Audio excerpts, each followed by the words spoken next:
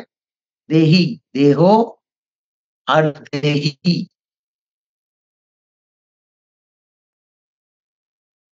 এবং তিনি দেহের অভ্যন্তরে অবস্থিত। পৃথিবীর দেহরূপ সেই রথটি পরিচালিত হয় একজন সারথি দ্বারা। সেই রথটি ৩ টি গুণের দ্বারা নির্মিত। এই সম্বন্ধে ভগবদ্গীতার ১৮ নম্বর শ্লোকে বলা হয়েছে যন্ত্ররানি মায়ায়া। যন্ত্র অর্থাৎ শব্দটির অর্থ হচ্ছে সকট। এই যন্ত্র বা দেহটি জড়া প্রকৃতি প্রদান করেছে। এই রথের সারথি হচ্ছেন পরমাত্মা। সেই রথের রথী হচ্ছেন জীবাত্মা। এটি হচ্ছে বাস্তবিক রথ। সারথি হচ্ছে পরমাত্মা আর রথী হচ্ছে জীবাত্মা। মনে রাখবে। জীব সর্বদাই সত্য, রজ, তম ৩ গুণের দ্বারা প্রভাবিত। সেই কথা ভগবদ্গীতায় প্রতিপাদন করা হয়েছে। ত্রিবিগুণময়ী ভাবই। জীব জড়া প্রকৃতি ৩ টি গুণের দ্বারা বিমোহিত। এই ৩ টি গুণকে এই শ্লোকে ৩ টি পতাকা বলে বর্ণনা করা হয়েছে। পতাকার মাধ্যমে বোঝা যায় রথের মালিকটা কে। যেমন মন্দিরের চূড়ায় যদি ত্রিশূল থাকে তাহলে বোঝা যাবে সেটি হচ্ছে শিব মন্দির। মন্দিরের চূড়ায় যদি চক্র থাকে তাহলে দূর থেকে বোঝা যায় এটি হচ্ছে বিষ্ণু মন্দির। দূর থেকে। আবার অনেক সময় মন্দিরের মসজিদের গম্বুজগুলি দূর থেকে মনে করা হয়। তখন হ্যাঁ তখন এইটাতে চলে আসছে এই সন্ধ্যায়। তুই বন্ধ কর না, আমার পাশেই তো বসে আছে। হরে কৃষ্ণ।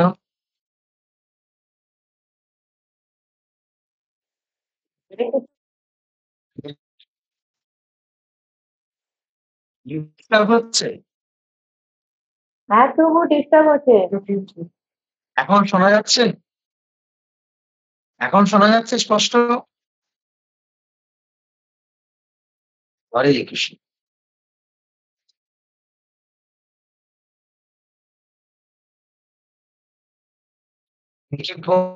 থেকে অনেকক্ষণ ধরে হচ্ছে না একটু সময় হলো? আমার কথা বুঝতে পারছেন? অনেকক্ষণ সময় হয়েছে না? এই তাৎপর্যটা পড়াশোনা, তাৎপর্য পড়াশোনা। ঠিক আছে।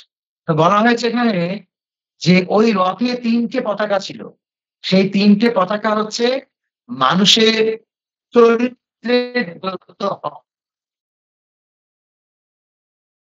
তিনি কোন চরিত্রে সেটা বোঝা যায় তার গুণ থেকে। শোনা যাচ্ছে না? হরে কৃষ্ণ প্রভু, অনেক ডিস্টার্ব হচ্ছে।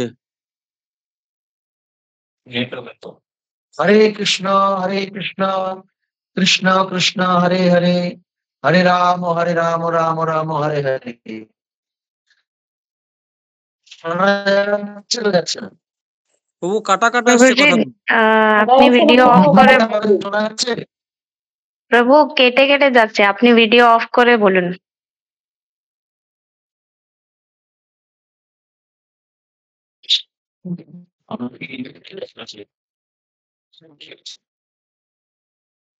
মাতাজি হরে কৃষ্ণ। হরে কৃষ্ণ।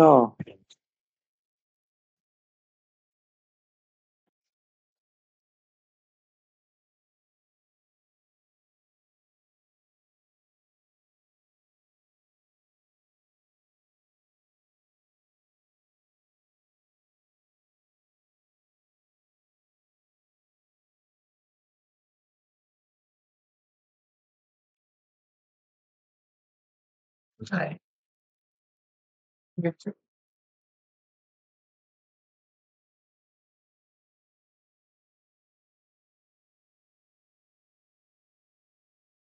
প্রভুজি কথা বলুন। হরে কৃষ্ণ কৃষ্ণ কৃষ্ণ হরে হরে হরে রাম রাম হরে হরে। স্পষ্ট শোনা যাচ্ছে? হ্যাঁ প্রভু শোনা যাচ্ছে এবারে। ঠিক আছে। আমি এই তাৎপর্যের ওই অংশটা আবার পড়ছি। জীব সর্বদাই সত্য, রজ ও তম এই ৩ গুণের দ্বারা প্রভাবিত। এই কথা ভগবদ্গীতা ৭ অধ্যায় ১৩ নম্বর শ্লোকে প্রতিপন্ন হয়েছে। ত্রিবিগুণময়ী ভাবই জীব জড়া প্রকৃতির ৩টি গুণের দ্বারা বিমোহিত। এই ৩টি গুণকে এই শ্লোকে ৩টি পতাকা বলে বর্ণনা করা হয়েছে। পতাকার মাধ্যমে বোঝা যায় রথের মালিককে। সেই প্রসঙ্গে আমি বলছিলাম যে কোন শিব মন্দিরে ত্রিশূল দেখে বোঝা যায় ওটা মন্দিরের চূড়ায় ত্রিশূল আছে। দেখে বোঝা যায় যে শিব মন্দির। দূর থেকে কোন মন্দিরের চূড়ায় চক্র চিহ্ন আছে। আমরা দেখে বুঝতে পারি এটা হচ্ছে বিষ্ণু মন্দির। অনেক সময় মসজিদ দূর থেকে দেখে বোঝা যায় না কেন যেরকম জয়পুরের দিকে মন্দিরের গম্বুজগুলো যেমন আর আমাদের এদিকে মসজিদের গম্বুজগুলো ওইরকমই দেখতে। আবার পাঞ্জাবিদের গুরুদুয়ারা একই রকম দেখতে গম্বুজগুলো। দূর থেকে আপনি দেখছেন কি করে বুঝবেন? যদি মসজিদ হয় ওখানে একটা অর্ধেক চাঁদের চিহ্ন থাকবে উপরে, তাহলে বোঝা যাবে মসজিদ।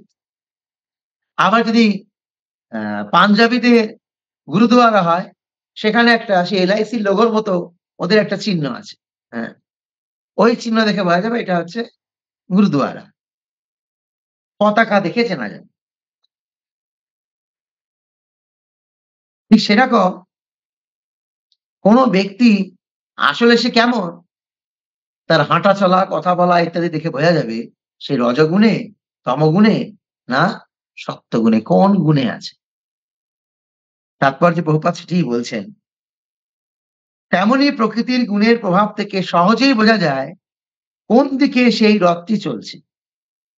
অর্থাৎ যার চোখ আছে তিনি বুঝতে পারেন প্রকৃতির কোন বিশেষ গুণের দ্বারা সে এই শরীর কোন দিকে চলেছে। কোন ব্যক্তি আছে খুব অপরিষ্কার থাকতে ভালোবাসে। জামা কাপড়ও পরিষ্কার নয়, গা হাত পা পরিষ্কার নয়, দাড়ি চুল ঘাপসা, হ্যাঁ, চানের কোনো টাইমের ঠিক নেই। যা পেল তাই খেলো, খেয়ে গায়ে মুছে নিল। হয়তো কণ্ঠিও আছে, তিলকও আছে, শিখাও আছে। কিন্তু সে তমগুণে আছে। আবার কণ্ঠি তিলক সবই আছে, খুব মোবাইল ঘাঁটছে, খুব জড়জাগতিক কথাবার্তা বলছে, তিলক মালা আছে। তার মানে বুঝতে হবে সে রজগুণে আছে। কণ্ঠিমালা তিলক সবই আছে, কিন্তু একটুখানি বেদ বিহিত কর্ম করতে ইচ্ছুক।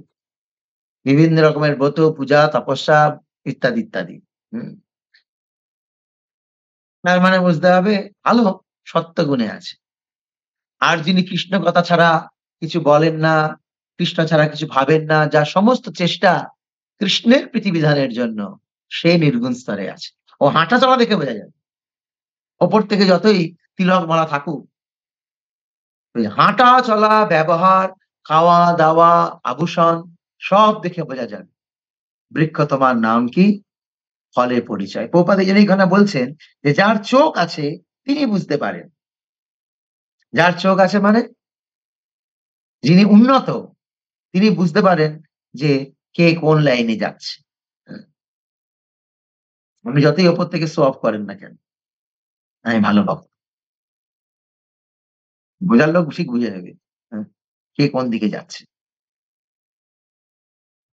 নারদমুনি মহারাজ প্রাচীন বহিঃশ্বতের কাছে প্রমাণ করতে চেয়েছিলেন যে রাজা যদিও আপাতদৃষ্টিতে অত্যন্ত ধার্মিক ছিলেন, তবুও তিনি কিভাবে তমগুণের দ্বারা প্রভাবিত হচ্ছিলেন। রাজাকে দেখে কি মনে হচ্ছিল? প্রচুর যজ্ঞ করছে। কিরম যজ্ঞ করতেন তিনি কার মনে আছে? কেমন যজ্ঞ করতেন? তমাল বলো। কেমন যজ্ঞ করতেন তিনি? শুনিনি প্রভু। কি সুন্দর উত্তরটা না? এক কথায় প্রকাশ। কে বলবে? সর্বাণী মাতাজি বলুন। না, শ্রাবণী মাতাজি। শ্রাবণী মন্ডল ১১ মাইল বলুন। প্রাচীন বহিঃশ্বত কেমন যজ্ঞ করতেন?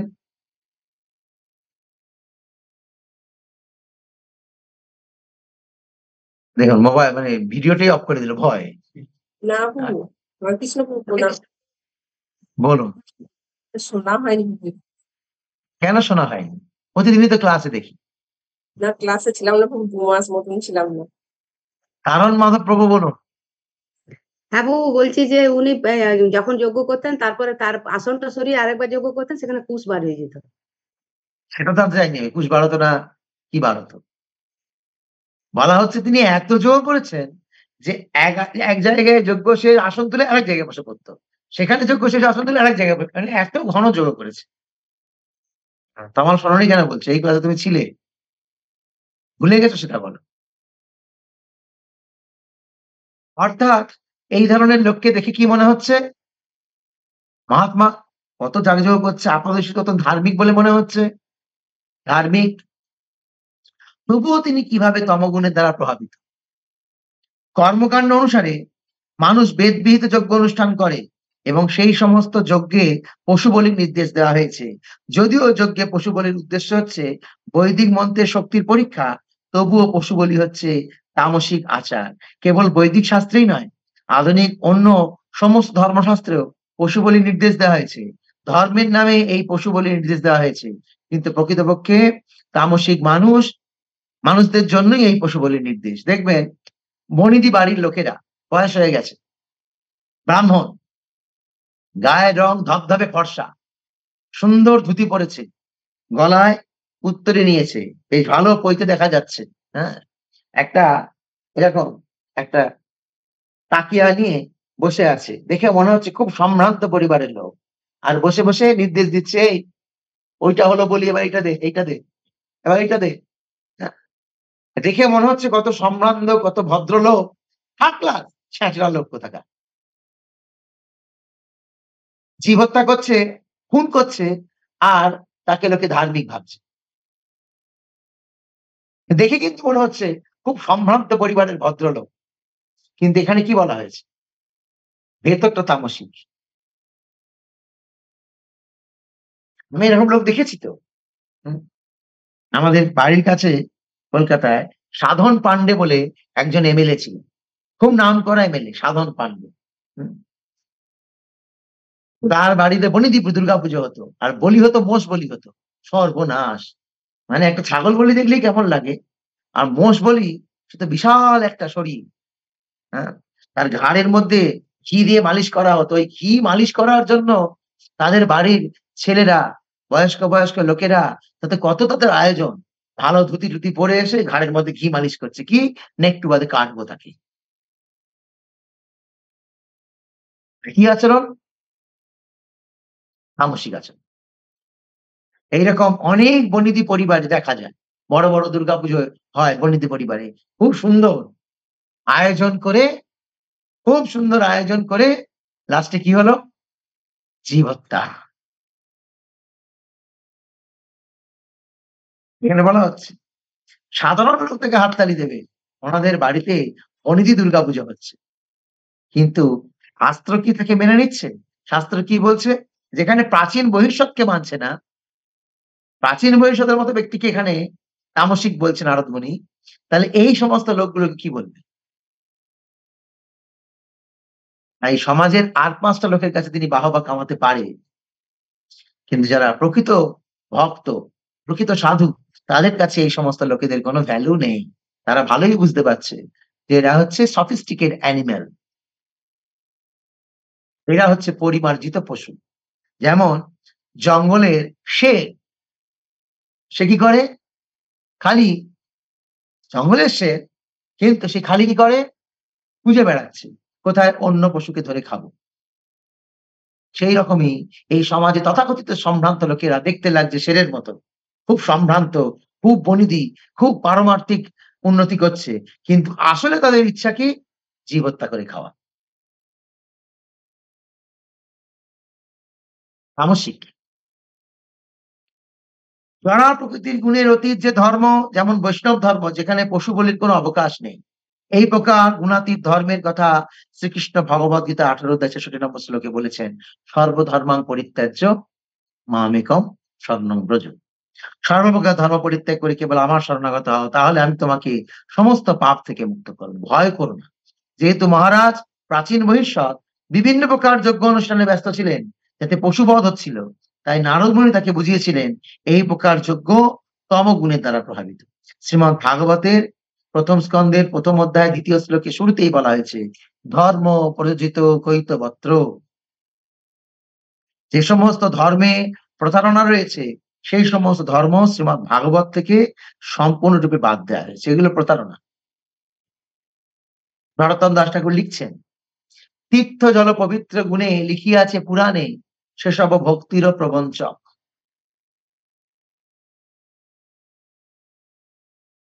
তীর্থ জল পবিত্র গুণে আমাকে একজন প্রশ্ন করছে, তাহলে প্রভু গঙ্গায় স্নান করা কি প্রতারণা?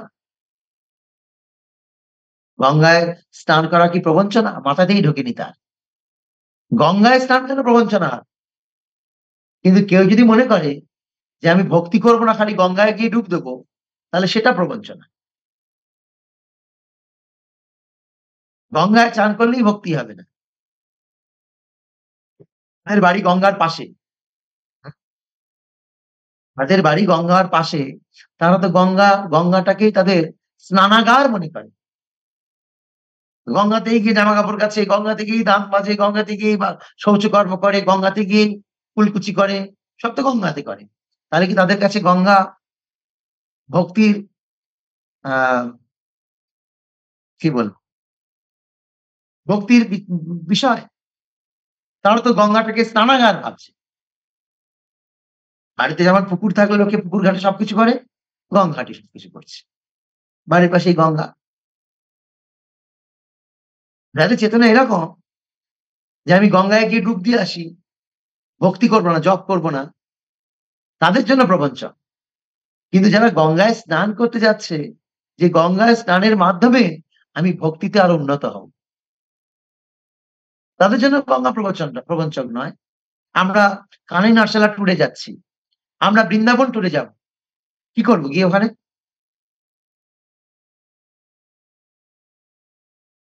গতকাল আমি একটা বৃন্দাবনের টুরিস্ট বাসের কার্ড পেলাম। তো কার্ডে লেখা আছে ফার্স্ট ডে কি বলে বর্ষানা, নন্দগাঁও, গোবর্ধন, রাধাকুণ্ড, শ্যামকুণ্ড, জ্যোতিপুরা সব একদিনে, এমন লেখা আছে। তার মানে ওই বাসে করে একবার চক্কর ঘুরিয়ে দেবে। হ্যাঁ, গোবর্ধন পরিক্রমা নেই, কোনো পাঠ প্রবচন নেই, কিছু নেই, ঘুরিয়ে দেবে। লিখেছে 4 দিনে পুরো 84 ক্রোশ। তাহলে 4 দিনে 84 ক্রোশ কেমন হবে সেটা? কোনো পাঠ প্রবচন হরিকথা নেই, খালি চোখের ম্যাসাজ। দেখে আসলো, বলতে পারবে। তারপরে নিয়ে গিয়ে ছেড়ে দেবে মসজিদে, মানে মুসলিমের কবরখানায়, তাজমহল, সেলফি তোলো, ছবি তোলো, ইত্যাদি ইত্যাদি। রাধাকুণ্ডে স্নান করলো না, তাজমহলে গিয়ে ঘুরে বেড়াচ্ছে। একবার আমরা বৃন্দাবন ট্যুরে গিয়েছিলাম অনেকদিন আগে। তো আমাদের বাসে করে ট্যুর হচ্ছিল, আমরা মনে হয় দিল্লি বা কোথাও যাচ্ছিলাম। হঠাৎ ভক্তরা, তথাকথিত ভক্ত যারা, হঠাৎ সেই নাছোড়বান্দা, প্রভু তাজমহল দেখাবেন না, আমাদের জীবনে কি আর কোনোদিন আসতে পারবো? হ্যাঁ, এত টাকা দিয়ে এসছি, তাজমহলের পাশ দিয়ে যাচ্ছি। তো আমি বিরক্তই হচ্ছিলাম। তারপরে তারা যখন নাছোড়বান্দা, এখন কি করব? দশচক্রের ভগবান ভূত, আমাকে তাই অবস্থা হতে হলো। দশচক্রে পরে আমাকে গাড়ি দাঁড় করাতে হলো। কিন্তু মন থেকে একদম চাইছিলাম না। আর বললে বিশ্বাস করবেন না, যেই তারা তাজমহলে গেল, মানে গেট পার হলো, এমন বৃষ্টি আরম্ভ হলো, একটু বাস, আমার তো বাসে উঠে গেছে, যেতেই পারেনি। হঠাৎ বৃষ্টি আরম্ভ হয়ে গেল, আর গাড়ি উঠে গেছে, আর যেতে পারলো না। তো ব্যাপার হচ্ছে বৃন্দাবন দেখে আমাদের আশ মিটলো না, আমাদের তাজমহল যেতে হচ্ছে। তাজমহল কি? যেমন লোকে কবরে গেলে স্নান করে, শ্মশানে গেলে স্নান করে, তাজমহলটাও তাই। ওটা তো কবরখানা নাকি? মমতাজের সমাধি। আমরা বুঝতে পারছি না, মূর্খের দল, দৌড়াচ্ছি। এখন ব্যাপার হচ্ছে যে সমস্ত প্রকার জড় বাসনা বাদ দিতে হবে, তখন সেটা হবে ভক্তি। ধর্ম প্রযোজিত কৈতবত্র। এই ভগবত ধর্মে পশু বলের নির্দেশ দেওয়া হয়নি, সংকীর্তন যজ্ঞ অনুষ্ঠান করতে বলা হয়েছে। আমরা যে যজ্ঞ করছি সেই যজ্ঞে পশু বলি আছে? আমাদের যজ্ঞ নাম কি? সংকীর্তন যজ্ঞ। হরে কৃষ্ণ কৃষ্ণ কৃষ্ণ হরে হরে, হরে রাম রাম রাম হরে হরে। এখানে পশুবধ নেই। সমবেত ভাবে এই মহামন্ত্র কীর্তনে পশু বলির কোন নির্দেশ দেওয়া হয়নি। এই ৩টে শ্লোকে মৃগয়ার উদ্দেশ্যে রাজা পুরঞ্জনের বনগমনে তমগুণ দ্বারা প্রভাবিত হয়ে বিভিন্ন প্রকার ইন্দ্রিয় সুখ ভোগের প্রচেষ্টার প্রতীক। রাজা যে ৩টি গুণের দ্বারা প্রভাবিত হয়ে বনগমন করেছেন সেগুলো হচ্ছে ইন্দ্রিয় সুখ ভোগের প্রতীক, বিভিন্ন বিষয়ের প্রতি তার আসক্তি। জড়দেহটি স্বয়ং ইঙ্গিত করে যে জীব প্রকৃতি ৩টি গুণের দ্বারা প্রভাবিত হয়ে জাগতিক বিষয় ভোগে প্রবৃত্ত হয়েছে। দেহটি যখন তমগুণের দ্বারা প্রভাবিত হয় তখন ভবরোগ অত্যন্ত প্রবল হয়। যখন তা রজগুণের দ্বারা প্রভাবিত হয় তখন তার রোগটি বেশ কঠিন, কিন্তু যখন সত্যগুণের দ্বারা প্রভাবিত হয় তখন ভবরোগের উপশম হয়। শাস্ত্রে যে ধর্মীয় অনুষ্ঠানের নির্দেশ দেওয়া হয়েছে তা অবশ্যই সত্যগুণের স্তরে, কিন্তু যেহেতু জড়জগতে সত্যগুণ কখনো কখনো রজ ও তমগুণের দ্বারা কলুষিত মিশ্র সত্যগুণ, তাই সাত্ত্বিক ভাবাপন্ন মানুষেরা কখনো কখনো তমগুণের দ্বারা প্রভাবিত হয়। সাত্ত্বিক লোক কিন্তু এই বলি প্রথা ইত্যাদির মধ্যে সে নিযুক্ত। এখানে বর্ণনা করা হয়েছে রাজা পুরঞ্জন একসময় বনে মৃগয়া করতে গিয়েছিলেন, তা জীবের তমগুণের দ্বারা প্রভাবিত হওয়াকে ইঙ্গিত করছে। রাজা পুরঞ্জন যেই বনে মৃগয়া করতে গিয়েছিলেন তার নাম হচ্ছে পঞ্চপ্রস্থ। এই বনটি ইন্দ্রিয়ে 5টি বিষয়কে ইঙ্গিত করে: রূপ, রস, গন্ধ, শব্দ, স্পর্শ। জীব তার ইন্দ্রিয় দিয়ে এই বিষয়গুলোকে উপভোগ করে। তাই বলা হচ্ছে রাজা সেই পঞ্চপ্রস্থ নামক স্থানে তার 11 সৈন্যকে নিয়ে মৃগয়ায় বেরিয়েছে। দেহে হস্ত, পদ, উদর, পায়ু, উপস্থ এই 5টি কর্মেন্দ্রিয় রয়েছে। এই সমস্ত কর্মেন্দ্রিয়গুলির সাহায্যে দেহ জড়জাগতিক জীবন উপভোগ করে। রথটি 5টি অশ্বের দ্বারা চালিত, সেগুলি হচ্ছে 5টি জ্ঞানেন্দ্রিয়: চক্ষু, কর্ণ, নাসিকা, জিহ্বা, ত্বক। এই সমস্ত ইন্দ্রিয়গুলি অতি সহজে ইন্দ্রিয়ের বিষয়ের প্রতি আকৃষ্ট হয়। তাই এখানে বর্ণনা করা হয়েছে যে অশ্বগুলি অত্যন্ত দ্রুতগামী। রথে রাজা পুরঞ্জন 2টি বিস্ফোরক অস্ত্র রেখেছিলেন, একটি হচ্ছে অহংকার, অপরটি হচ্ছে মমতা।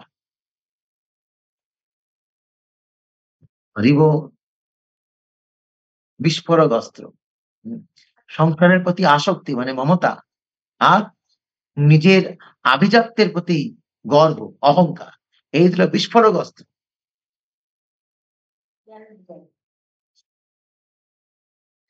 রথের 2টি চাকা হচ্ছে পাপ আর পুণ্য।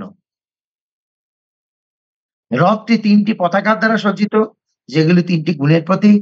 5 প্রকার প্রতিবন্ধক হচ্ছে দেহ অভ্যন্তরে 5টি বায়ুর প্রতীক: প্রাণ, অপান, সমান, উদান, ব্যান। সেইটি সপ্ত আবরণ দ্বারা আচ্ছাদিত। সেই সপ্ত আবরণটা কি? চর্ম, মাংস, মেদ, মজ্জা ও রক্ত, অস্থি আর শুক্র। জীব 3টি সূক্ষ্ম উপাদান এবং 5টি স্থূল জড় উপাদান দ্বারা আবৃত। এগুলি জড়জগতের বন্ধন থেকে মুক্ত হওয়ার পথে জীবের প্রতিবন্ধক, বন্দী করে রেখেছে জীব মানে আত্মাকে। এই শ্লোকে রশ্মি শব্দটি মনকে ইঙ্গিত করে। নীর শব্দটিও তাৎপর্যপূর্ণ, কারণ নীর শব্দটির অর্থ হচ্ছে পাখির বাসা। এখানে নীর হচ্ছে হৃদয়, যেখানে জীবাত্মা অবস্থিত। জীবাত্মা কেবল এক স্থানে বসে থাকে। তার বন্ধনের কারণ 2টি: শোক আর মোহ। এই জড়জগতে জীব সর্বদা সেই বস্তুর আকাঙ্ক্ষা করে যা সে কখনোই পেতে পারে না, তাই হচ্ছে তার মোহ। কিন্তু একটা বস্তু পেতে পারে, তার প্রতি কোনো চিন্তা নেই। সেটা কি? কোন একটা বস্তু পেতে পারে? জীব চাইলে, জীব চাইলেই কৃষ্ণকে পেতে পারে। এই জড়জাগতিক বস্তু চাইলেও পাওয়া যাবে।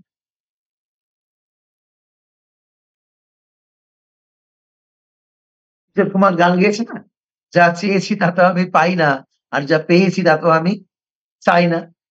খুব ফেমাস গান ছিল এক সময়। হ্যাঁ, এই জড়জগতে মানুষ সুখ চায় কিন্তু পায়। একটা ছেলে অনেক পড়াশোনা করলো, ভাবলো আমার মনের মতো চাকরি পাবো, পেলো না। মেয়ে ভাবছে আমার মনের মতো স্বামী পাবো, পায়? মোটেই না। মনে হচ্ছে, কয়েকদিনের জন্য মনে হচ্ছে যে আমি একদম মনের মতো পেয়েছি। আমি লিওনার্দো দা ভিঞ্চি নাম শুনেছেন? হুম? যে মোনালিসা এঁকেছিল? আমিও ভাবি, আমিও আমার মনের তুলি দিয়ে একদম মোনালিসার মতো সংসার আঁকবো। ভাবে মানুষ। কিন্তু ভাবে এক আর হয় এক। সুখেরও লাগিয়া এঘরও বাঁধিনু অনলে পুড়িয়া গেল। ভাবে এক আর হয় এক। মা ভাবে যে আমার ২ টি ছেলে। এখন যেমন ২ কোলে বসিয়ে ভাত খাওয়াচ্ছি, আমরা যখন বুড়ো হব তা আমার ছেলেও আমাকে এইভাবে ভাত খাওয়াবে। ভাত না লাত খাওয়াবে। বানানটা চেঞ্জ করুন। ভয়াকার জায়গায় লয়াকা লাগিয়ে দিন। ভাবে এক, হয় আরেক। এটাই জড়জগৎ। অথচ আমি সেটার প্রতিই লালায়িত। দিন-রাত পরিশ্রম করছি, দিন-রাত চিন্তা করছি ওইগুলো নিয়ে। কিন্তু কৃষ্ণ উনি নিজে বলেছেন, যদি কেউ প্রচেষ্টা করে আমি তাকে ধরা দিই। যেমন মা যশোদা সারাদিন প্রচেষ্টা করেছে কৃষ্ণকে বাঁধার জন্য। দিনের শেষে কৃষ্ণকে বাঁধতে পেরেছে না পারেনি? পেরেছে? হ্যাঁ। "ত্বং ভক্তি দাম্নাসি ময়া নিরুদ্ধ।" ভক্তির দড়ি দিয়ে বেঁধে ফেলেছে। তো যাকে চেষ্টা করলে পাওয়া যায় তার জন্য চেষ্টা করছি না। আর যাকে যেদিকে চেষ্টা করলে লাথ খেতে হয় সেদিকে অনন্ত চেষ্টা। তার মানে বুঝতে হবে তুমি লাথ খাওয়ার জন্যই চেষ্টা করছো। সারা বছর, সারা জীবন তুমি প্রয়াস করলে যে সঠিক সময়ে কেউ আমাকে লাথ মারুক। আপন কর্ম ভুঞ্জায় সমন কহে লোচন দাস। নিজের কর্মফল নিজেই তৈরি করেছে। নিজের লাথ খাওয়ার ব্যবস্থাটা নিজেই এগ্রিমেন্ট করেছে। কিচ্ছু করার নেই। তাহলে যে জিনিস পাওয়া যাবে না তার প্রতি কত আসক্ত। আর যে জিনিস চেষ্টা করলে পাওয়া যাবে তার প্রতি কোনো ভ্রূক্ষেপ নেই। সময় চলে যাচ্ছে। এই যে এখন আমরা প্রবচন শুনছি বা প্রবচন দিচ্ছি, নদীর স্রোত, সমুদ্রের ঢেউ আটকে আছে? এগুলো কিন্তু ঠিকই প্রবাহিত হচ্ছে। সমুদ্রের ঢেউ একের পর এক আছড়ে পড়ছে। ঠিক তেমনই সময় কিন্তু আমার জন্য আটকে থাকবে না। যে ঠিক আছে এখন এর খারাপ মুহূর্ত যাচ্ছে, এখন থেমে যাই, আবার চলবে। না, সময় বহিয়া যায় নদীর স্রোতের প্রায়। চলে যাচ্ছে। আর আমি যে জন্য প্রয়াস করা উচিত, প্রচেষ্টা করা উচিত তার প্রতি প্রয়াস প্রচেষ্টা না করে যেগুলো পাবো না সেগুলোর জন্য প্রচেষ্টা করছি। মানুষ কত মূর্খ! সরকারি চাকরির বর্তমান অবস্থা কেমন? দিনের পর দিন খালি সরকারি ফর্ম তুলছে, টাকা ভরছে আর চাকরিতে ইয়েতে বসছে, পরীক্ষায় বসছে। বাপের টাকা ধ্বংস করছে। হবে না। কিন্তু এই ভ্রম, এই করতে, করতে বুড়ো হয়ে গেল। দাড়ি পেকে গেল। কিন্তু ওই ইচ্ছা শেষ হলো না সরকারি চাকরি পাবো। করছে তো মানুষ। বোকা। আর তারপরে যখন কোন চাকরি-বাকরি পেল না, আমি এখন ইসকনে যাব। ভক্ত হব। ওরা কোনদিনই ভক্ত হয় না। কেন ভক্ত হয় না? ওরা তো ভগবানের ভক্ত হওয়ার জন্য আসেনি। বাড়িতে স্বার্থ মেটাতে পারল না। তাই এখানে গিয়ে বাপের টাকা ধ্বংস করার থেকে প্রভুপাদের টাকা ধ্বংস করি গিয়ে। সেজন্য এসছে। ওরা বাড়িতেও কোন কাজ করেনি। ওই সরকারি চাকরির নাম করে খালি ফর্ম তুলেছে আর পরীক্ষা দিয়েছে। কিচ্ছু করেনি সংসারে কাজ। আর মন্দিরে এসেও কোন কাজ করবে না। ফুটো হয়ে বসে থাকবে। অন্ন ধ্বংস করবে। ওদের জন্য ভক্তি নয়। প্রয়াস করতে হবে। ভগবানকে লাভ করার জন্য অত্যন্ত যত্নপরায়ণ হতে হবে। দৌড়াতে হবে। অলরেডি অনেক সময় পেরিয়ে গেছে। এই জড়জগতে জীব সর্বদাই সেই বস্তুর আকাঙ্ক্ষা করে, যা সে কখনোই পেতে পারে না। তাই হচ্ছে মোহ। এই প্রকার মহাচ্ছন্ন অবস্থায় থাকার ফলে জীব সর্বদা শোক করে। তাই শোক ও মোহকে এখানে কুবর বা বন্ধনের দুটি দণ্ড বলে বর্ণনা করা হয়েছে। জীব ৫টি বিভিন্ন উপায়ের দ্বারা তার বিবিধ বাসনা চরিতার্থ করে, যেগুলি হচ্ছে ৫টি কর্মেন্দ্রিয়। স্বর্ণ অলংকার, সজ্জা হচ্ছে জীবের রজগুণের দ্বারা প্রভাবিত হওয়ার প্রতীক। যার কাছে প্রচুর ধন সম্পদ রয়েছে, সে বিশেষভাবে রজগুণের দ্বারা পরিচালিত হয়। রজগুণের দ্বারা পরিচালিত হয়ে মানুষ এই জড়জগতে কত কিছু ভোগ বাসনা করে। ১১ জন সেনাপতি হচ্ছে ১০টি ইন্দ্রিয় ও মন। মন সর্বদা ১০ জন সেনাপতির সঙ্গে পরিকল্পনা করে কিভাবে জড়জগৎকে আরো ভোগ করা যায়। পঞ্চপ্রস্থক নামক যে বনে রাজা মৃগয়া করতে গিয়েছিল তা হচ্ছে রূপ, রস, গন্ধ, শব্দ, স্পর্শ ইন্দ্রিয়ের ৫টি বিষয়ের বন। এইভাবে এই ৩টি শ্লোকে নারদমুনি জড়দেহ ও তার মধ্যে জীবের বদ্ধ অবস্থার বর্ণনা করেছেন। কত স্পষ্ট নারদমুনির ব্যাখ্যা। যা যা আমাদের শরীরে আছে সবকিছু নারদমুনি বলছে। সেই জন্য কেউ মনে যদি করে যে ভাগবত কোনো অবাস্তব বস্তু, সেটা ভুল। ভাগবত কোনো কাহিনী বা গল্প, ভুল। ভাগবতই হচ্ছে শ্রীমৎ ভাগবতম বাস্তব বস্তু, শিবদম তাপত্রয় উন্মূলনম। এই বাস্তব বস্তুকে যে উপলব্ধি করতে পেরেছে তার তিতাব দুঃখ সমূলে উৎপাটিত হবে। তাই প্রভুপাদ বলতেন প্রতিদিন ভাগবত পড়, প্রতিদিন। শেষ হয়ে গেল দ্বাদস্কন্ধ, আবার শেষ হয়ে গেল, আবার বারংবার ভাগবত। আর এই ভাগবতই আমাদেরকে বাঁচিয়ে রাখবে। বিশেষ করে প্রভুপাদের এই তাৎপর্য সমন্বিত শ্রীমৎ ভাগবত মহাপুরাণ। কারণ যদি শুধু শ্লোকটা অনুবাদটা পড়তাম, আমাদের সাধ্য ছিল না যে এই শ্লোক আর অনুবাদ থেকে এর প্রকৃত অর্থ বের করা। প্রভুপাদ সেই শ্লোকের ভাবার্থ দিয়ে আমাদের সহজ করে দিয়েছেন যে আসলে আমি কি পরিস্থিতিতে আছি সেটাকে উপলব্ধি করা। জয় শ্রীল প্রভুপাদ।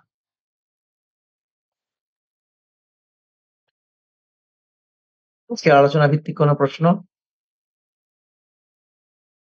যদি আপনি আপনার পরিবারের কারোর মঙ্গল চান, ছেলে মেয়ে, তাকে ভাগবত দিন আর ভাগবত তাকে পড়ার জন্য উদ্বুদ্ধ করুন।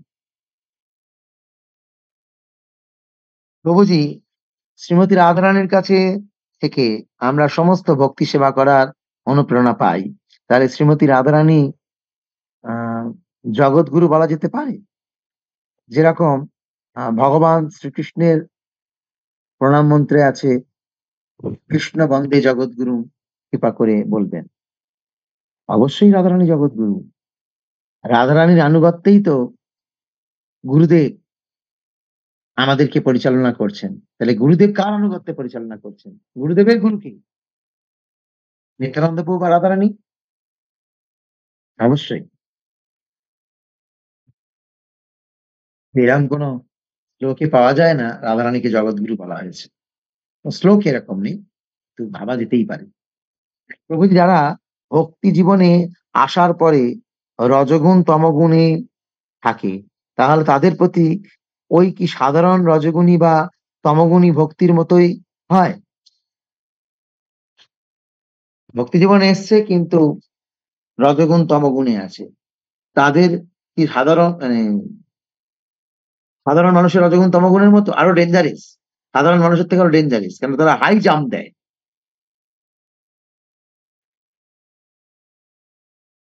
বুঝতে পারছেন?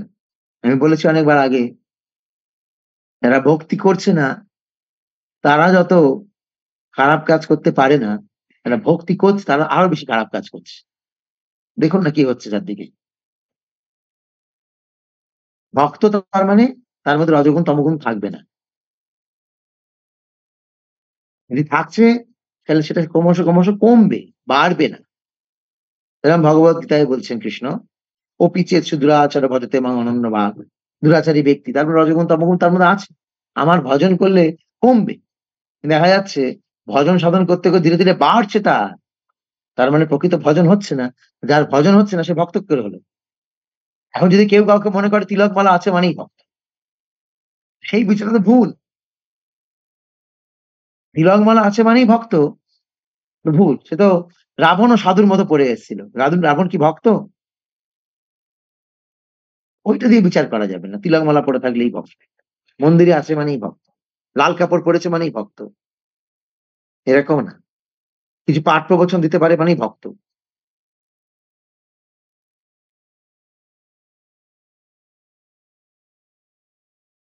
প্রভুজি, আমরা তীব্রভাবে ভক্তি করার জন্য কিভাবে সবসময় উৎসাহী থাকতে পারি? তো আমি মণিগোপাল প্রভুর ক্লাস শুনছিলাম। তার প্রভু বলছিলেন যে এই ধরনের প্রশ্ন সবসময় ভক্তরা করে, যে কিভাবে ঐকান্তিক হতে পারি, কিভাবে সবসময় কৃষ্ণ চিন্তায় থাকতে পারি। তা প্রভু খুব সুন্দর উত্তর দিয়েছেন। এক কথায় উত্তর, যে অলরেডি যে ঐকান্তিক, অলরেডি যে সবসময় কৃষ্ণের সাথে যুক্ত আছে, সেই রকম ভক্তের সঙ্গে আমি যেমন চাইবো, আমি যেমন এগোতে চাইবো তেমন আমাকে ভক্ত সঙ্গ করতে হবে। আমি যদি পারমার্থিক পথে এগোতে চাই, তাহলে যিনি পারমার্থিক পথে অলরেডি এগোচ্ছেন তার সাথে মেলামেশা করব। আর যিনি পারমার্থিক প্রগতিতে টাইম পাস করতে চান, তাহলে যে টাইম পাস অলরেডি করছে তার সাথে মিশবে। আর যে ভক্তির জীবন ধার ধারে না, তাহলে সে যারা ভক্তি জীবন করতে চাইছে না তাদের সাথে মিশবে। হ্যাঁ, মচ্চিত্ত মদগত প্রাণা বোধন্তস্য পরস্পরম। যারা আমাতে মন অর্পণ করেছে, আমাকে ছাড়া কিছু ভাবে না, তারা একত্রিত হলে আমার কথা আলোচনা করে। সহজ উত্তর। ভালো ডাক্তার হতে গেলে যেমন একজন ওবিডিয়েন্ট ডাক্তারের সাথে সংযোগ রাখতে হয়, ভালো ইঞ্জিনিয়ার হতে গেলে একজন কি বলবো, ইঞ্জিনিয়ারিং পরীক্ষায় যিনি ভালো উত্তীর্ণ হয়েছেন তার সাথে যোগাযোগ রাখতে হয়। একজন ভালো রাঁধুনি হতে গেলে একজন ভালো রাঁধুনির হেল্পার হতে হয়। ঠিক তেমনি একজন ভালো ভক্ত হতে গেলে একজন ভালো ভক্তের চরণের দাস হতে হয়। যখন তার দাসত্ব করতে করতে তার শিক্ষা পাবো, সেই শিক্ষায় মারধরও খেতে হতে পারে, বকাঝকাও খেতে হতে পারে। এই সমস্ত পেয়েও যখন সেই ভক্তের চরণে পড়ে থাকবো, তখন একদিন আমিও তার মতো হয়ে যাব। যেমন উদাহরণ দেওয়া হয়েছে, লোহার সাথে চুম্বকের ঘর্ষণে লোহা যদি চুম্বকের গুণ প্রাপ্ত হতে পারে, এক শুদ্ধ ভক্তের সান্নিধ্যে আমি কেন শুদ্ধ হব না? এটাই স্বাভাবিক।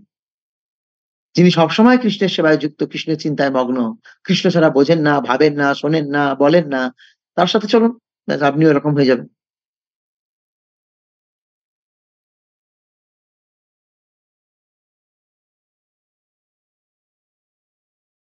প্রভু, মালাতে তো আমরা হরে কৃষ্ণ মহামন্ত্র জপ করি, তাছাড়া মনে মনে কি রাধারানীকে ডাকা যায়? কেন যাবে না মনে মনে রাধারানীকে ডাকা? আপনি মনে মনে হরে কৃষ্ণ কৃষ্ণ কৃষ্ণ হরে হরে, হরে রাম রাম রাম হরে হরে করুন, কোনো অসুবিধা নেই।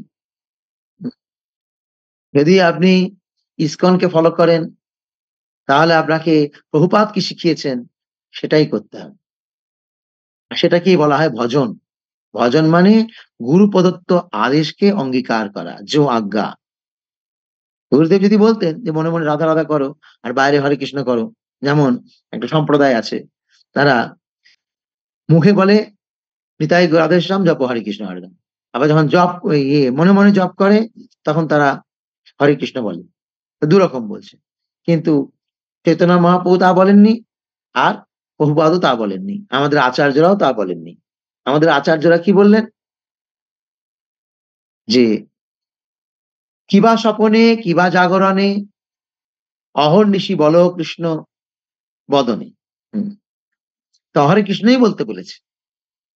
রাধারানী তিনি কখনো কৃষ্ণকে ত্যাগ করে একা থাকেন না। যখনই কোনো ভক্ত শ্রীমতী রাধারানীর নাম একা করছে,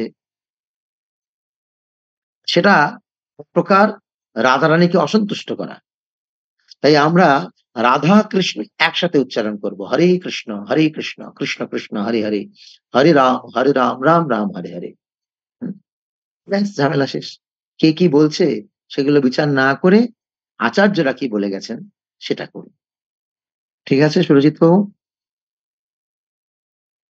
ধন্যবাদ। হরে কৃষ্ণ। তো এখানে বিরাম আজকের মতো। আবার একজন আছেন, চুমকি মাতাজি, বলুন। কৃষ্ণ প্রভু, ধন্যবাদ, প্রণাম।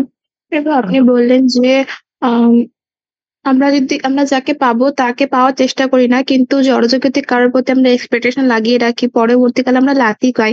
তো প্রভু, জড়জগতে থাকতে গেলে মানে কোনো জায়গায় থাকতে গেলে তো কারো না কারোর উপর ট্রাস্ট করেই থাকতে হয়। সেক্ষেত্রে আমাদের আস্তে, আস্তে কি এক্সপেকটেশন বেড়ে যায়। তো কারোর প্রতি যদি এক্সপেকটেশন অনেক বেশি থাকে, তো সেই ক্ষেত্রে প্রভু কিভাবে সেই এক্সপেকটেশন রাখবো না?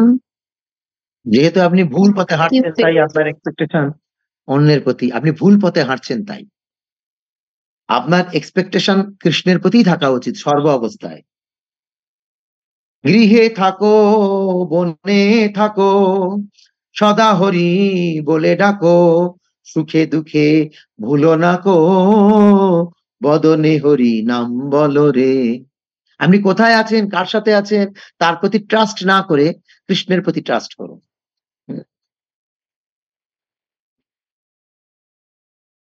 যাকে আপনি ট্রাস্ট করবেন, যেরকম তিলোত্তমা এখন চলছে চারদিকে, সেই তিলোত্তমাও তার হসপিটালকে ট্রাস্ট করেছিল, তার যারা সিনিয়র ছিল তাদের ট্রাস্ট করেছিল। ট্রাস্টের ফল কি? এই জগতে আপনি কাকে ট্রাস্ট করতে পারেন, কাকে আপনি বিশ্বাস করতে পারেন? যাকে আপনি অন্ধের মতো বিশ্বাস করবেন, সে সবসময় খুঁজবে আপনি দুর্বল কোন জায়গায়। শুধু সুযোগের অপেক্ষা, একদিন আসবে সেই দুর্বলতা সুযোগ গ্রহণ করবে। এটা কি আপনি বোঝেন? তাই কারোর প্রতি চলতে গেলে সবার সাথে মিলেমিশে থাকুন, ঠিক আছে, কিন্তু ট্রাস্ট অনলি ফর কৃষ্ণ, আর কারোর প্রতি নয়। কারোর প্রতি নয়, বাবা মা, আত্মীয় স্বজন, স্বামী স্ত্রী, বন্ধু বান্ধব, ছেলে, ব্যাংক, কারোর প্রতি না। আমার ব্যাংকে টাকা আছে, পুলিশ প্রশাসন, হাইকোর্টের জাজ, সুপ্রিম কোর্টের জাজ, কারোর প্রতি আপনি ভরসা করবেন না, কারোর প্রতি বিশ্বাস রাখবেন না। বিশ্বাস চলতে গেলে ঠিক আছে, অতটুকু আমার লোক দেখানি বিশ্বাস, যে ঠিক আছে। কিন্তু আসলে আপনি একজনকেই ফুল ট্রাস্ট করতে পারেন, তিনি হচ্ছেন কৃষ্ণ। অবশ্য রক্ষিতে কৃষ্ণ, বিশ্বাস ও পালন। যদি এইটা মাথায় ঢোকে তাহলে আপনার কোনো টেনশন নেই। আর যদি এইটা মাথায় না ঢোকে তাহলে টেনশনের কোনো শেষও নেই। এইটা মাথায় ঢোকান মগজে, যে একমাত্র ট্রাস্ট অনলি ফর কৃষ্ণ। হরে কৃষ্ণ। আরেকটা কোয়েশ্চেন আছে। বল, রাগ করেছেন আগের প্রশ্নটার উত্তরে? না প্রভু, কিছু রিয়েলাইজড করলাম। প্রভু আপনি বললেন যে ভালো ভক্ত হতে গেলে যেমন ভালো ভক্তের সঙ্গ করতে হয়। তো প্রভু অনেক সময় এরকম হয় যে আমাদের এই যে যারা থাকে তারা হয়তো কেউ কেউ খুব ভালোভাবে ভক্তিমান ফলো করছে, আবার কেউ কেউ করছে না। তো সেক্ষেত্রে দেখা যায় কারো কারো ক্ষেত্রে যারা ভক্তি জীবন ফলো করছে না, না কোনো কিছু করছে, ওদের কাছে অনেক বেশি টাইম আছে, তারা হয়তো আমাদেরকে অনেক সময় অনেকবার কল করছে, বা হয়তো মানে কল করে যে ভক্তি জীবন সম্পর্কে মানে ভগবানের সম্পর্কে বা কিছু সিরিয়াস কিছু এরকম কিছু না, মানে ব্যাস এমনি হয় না খোঁজ খবর রাখার জন্য ফোন করছে, আর সেই বারবার অনেক কিছু বলে আছে। তো সেক্ষেত্রে কি তার সঙ্গে রুডলি কথা বলে এটা বলে দেওয়া উচিত যে আমার সঙ্গে কথা বলতে ভালো লাগে না, বা কিছু নাকি চুপ করে শোনাই উচিত? প্রশ্নটা ক্লিয়ার হয়নি। আপনি বললেন, আমি যতটা বুঝেছি আগে বলি, আপনি বললেন যে এখানে আমাদের এখানে কিছু কিছু ভক্ত আছে যারা ভালো ভক্ত, আর কিছু কিছু ভক্ত আছে যারা ভালো ভক্তি করছে না। যারা ভালো ভক্ত তারা আমাকে গাইড করার জন্য বারবার ফোন করে, তাই তো বলছেন? না প্রভু, ওরকম বললাম না। মানে আমাদের বয়সে যেসব ফ্রেন্ড মানে অ্যাকচুয়াল মাতাজি সার্কেল হয়, তো তাদের মধ্যে কি হয় না, কেউ কেউ হয়তো খুব সিরিয়াসলি ভক্তি জীবনটা ফলো করছে, আর কেউ কেউ হয়তো সিরিয়াসলি ভক্তি জীবনটা ফলো করছে না। কিছু কিছু শো অফ আছে, কিছু কিছু হয়তো করে। তো সেরকম ক্ষেত্রে তো তাদের সঙ্গ করলে আমরাও সেরকমই আস্তে আস্তে ধীরে ধীরে হতে থাকি। তো প্রভু সেরকম ক্ষেত্রে কি তাদের সঙ্গ মানে তারা হয়তো আমাদের সঙ্গে মিশতে চাইছে, মানে মিশতে চাইছে, কথা বলতে চাইছে, তাহলে কি প্রভু তাদের সঙ্গে কি মেশা উচিত, কথা বলা উচিত? কস্ট বেনিফিট নাকি ক্যালকুলেশন করুন। নাকি আমার এরকম কারোর সঙ্গে বেশি ভালো মেশা উচিত যারা আমার থেকে আপ লেভেলের আছে? হ্যাঁ, ওইটাই যারা আপ লেভেলে আছে তাদের সাথে মেলামেশা উচিত। আর যারা আপনাকে ওই সমস্ত জাগতিক কথাবার্তা বলে ভালো মন্দ জিজ্ঞেস করে নিচে নামানোর চেষ্টা করছে, তাদের থেকে দূরত্ব বজায় করুন। আপনি প্রভু ইগনোর আপনার কিভাবে করবো? আস্তে আস্তে দাঁড়ান। আপনি যখন ভক্তি জীবনে আসলেন, আপনার যারা পরম আত্মীয় ছিল তাদেরকে ইগনোর করেছেন না? করেছেন না করেননি? হ্যাঁ প্রভু। যারা ভক্তি জীবনে আসার পর আপনি দেখলেন যারা ভক্ত নয়, তারা কত ঘনিষ্ঠ ছিল। হয়তো আপনার কাকিমা, আপনার মাসি, আপনার পিসি, এমনকি মাও হতে পারে। তারাও যদি ভক্তিপথের প্রতিবন্ধক হয়ে যায়, আমরা ইগনোর করি। এই দুদিনের দেখা হয়েছিল এই বান্ধবী ভক্তি জীবনে যারা শো অফ করছে তাদেরকে ইগনোর করা এমন কি ব্যাপার? আপনি ইগনোর করতে পারছেন না, তার মানে আপনার ওদিকে আসক্তি আছে। আপনাকে চিন্তা করতে হবে আমার হাতে সময় কম। আমার হাতে সময় কম। এখন যদি আমি ওদের সাথে মিশতে যাই তাহলে আমার ভালো ভক্তি করা যাবে না। ও করুন। কৃষ্ণকে লাভ করার জন্য এই সংসারে যাকে ত্যাগ করতে হবে, হবে। এখানে বলি মহারাজ তার গুরুকে ত্যাগ করলেন। ভরত মহারাজ তার মাকে ত্যাগ করলেন। প্রহ্লাদ তার বাবাকে ত্যাগ করলেন। মীরাবাই তার রাজঘরানাকে ত্যাগ করলেন। প্রভুপাদ তার স্ত্রীকে ত্যাগ করলেন। আর আপনি এই তথাকথিত বান্ধবীদেরকে ত্যাগ করতে পারবেন না? এটা কোনো যুক্তি হলো? তাতে যদি তারা কথা না বললাম কি আছে? হরে কৃষ্ণ। দুর্বল হবেন না। এখানেই বিরাম আজকের মতো। আবার আগামীকাল দেখা হবে যথাসময়ে। ধন্যবাদ।